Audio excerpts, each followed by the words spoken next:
Sering banget kan kita dengar kata as-sunnah, kayaknya di mana-mana ada aja. Tapi coba deh kita jujur, beneran paham gak sih artinya apa? Nah, hari ini kita bakal coba bedah bareng-bareng. Apa sih makna sesungguhnya di balik kata yang penting banget ini? Ya, pasti pernah lah ya kan. Kata sunnah ini kayaknya udah nempel banget di telinga kita.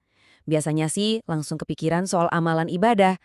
Tapi percayalah, setelah kita kupas tuntas hari ini, cara kita memandang kata ini bakal beda banget, jadi jauh lebih dalam. Nah, ini dia. Apa yang kita kira selama ini itu sebenarnya cuma puncak gunung esnya aja. Kita sering mikir, oh sunnah itu kan cuma amalan tambahan. Dikerjain dapat pahala, ditinggalin juga nggak apa-apa. Padahal ya, kenyataannya jauh lebih dari itu. Makna di bawahnya itu luar biasa besar dan mendasar. Oke, kita mulai dari yang paling dasar dulu ya. Makna umum as-sunnah. Biar pemahaman kita kuat, kita harus mulai dari fondasinya kan? Yaitu makna yang paling sering kita temui sehari-hari. Ya, ini dia nih. Arti yang paling familiar buat kita semua. Kalau ngobrol sehari-hari, pas kita denger, ini sunnah, ya otak kita langsung nangkepnya. Oh, ini amalan yang bagus banget, dianjurkan, dapat pahala, tapi nggak wajib. Posisinya satu tingkat di bawah yang fardu. Oke, sekarang kita masuk ke bagian kedua.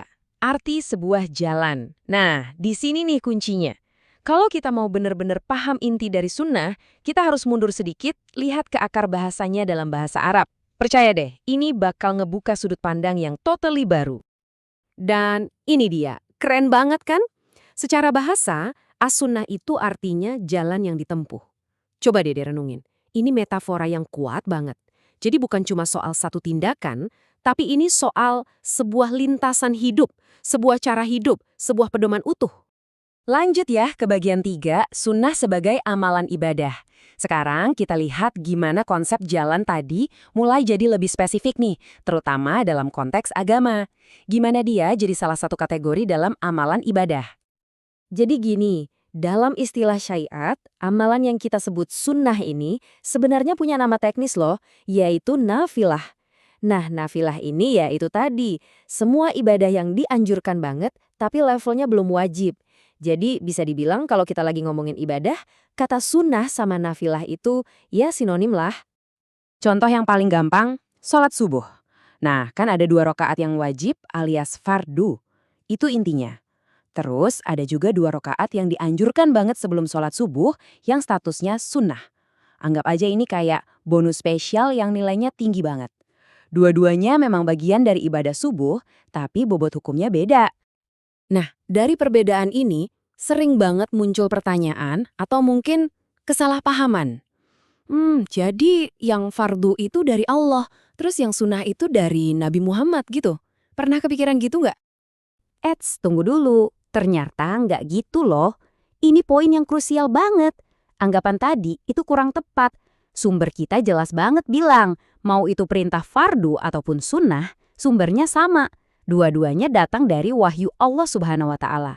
Jadi, ini bukan ciptaan atau tambahan dari Rasulullah sendiri.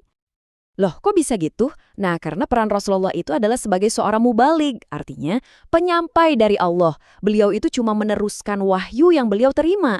Jadi beliau nggak bicara atas kemauan sendiri, tapi menyampaikan persis apa yang diperintahkan, baik itu yang wajib maupun yang dianjurkan. Oke, sekarang kita geser ke makna berikutnya, yang cakupannya jauh lagi luas lagi. Di sini, kita akan lihat sunnah bukan lagi cuma soal jenis amalan, tapi sebagai salah satu pilar utama pedoman hidup kita. Jadi, selain buat nyebut amalan yang dianjurkan tadi, istilah sunnah ini juga punya arti lain yang gede banget. Dia adalah salah satu sumber utama pedoman dalam Islam. Posisinya itu persis di samping Al-Quran sebagai rujukan paling dasar.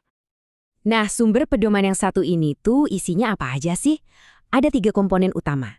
1, perkataan beliau, atau semua yang beliau ucapkan. 2, perbuatan beliau, semua yang beliau lakukan dan contohkan. Dan yang ketiga ini yang unik nih, adalah ketetapan beliau. Maksudnya, hal-hal yang terjadi di depan beliau lihat, tapi beliau nggak melarang. Ini secara nggak langsung nunjukin kalau beliau setuju. Oke, kita udah bahas beberapa wajah dari as-sunnah ya. Sekarang yuk kita coba sambungin semua potongan puzzle ini, biar kita dapat gambaran besarnya, gambaran yang utuh. Jadi, kalau kita rangkum, as-sunnah itu punya beberapa lapis makna yang nyambung satu sama lain. Secara bahasa, artinya jalan yang ditempuh. Dalam ibadah, artinya amalan yang dianjurkan. Dan sebagai sumber pedoman, isinya adalah perkataan, perbuatan, sama ketetapan Nabi. Nah, ini dia intinya.